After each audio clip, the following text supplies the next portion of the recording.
Toby is a steam engine. He has cow catchers and side plates and doesn't look like a tram.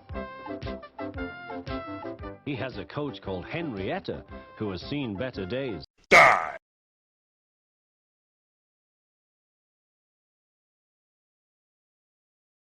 It's not fair at all, she grumbles, remembering that she used to be... My boy! The cars, buses and lorries often have accidents. Toby hasn't had an accident for years. The buses are crowded and Henrietta is empty.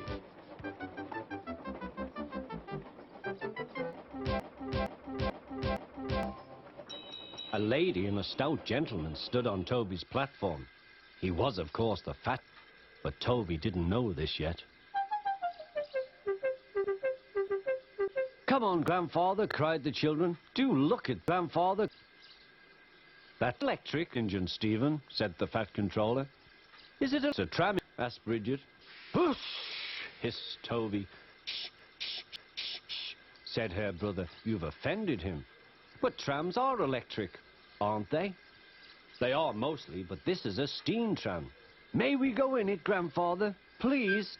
"Stop," said the fella to the guard. They all scrambled into Henrietta.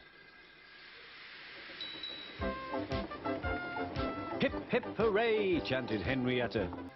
"What is your name?" asked the Fat Controller. "Toby, sir." "Thank you, Toby, for a very nice Bumper ride." car! "Thank you, sir," said Toby. He felt better now.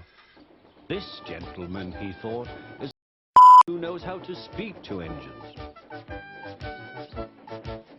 The children came every day for a fortnight. Sometimes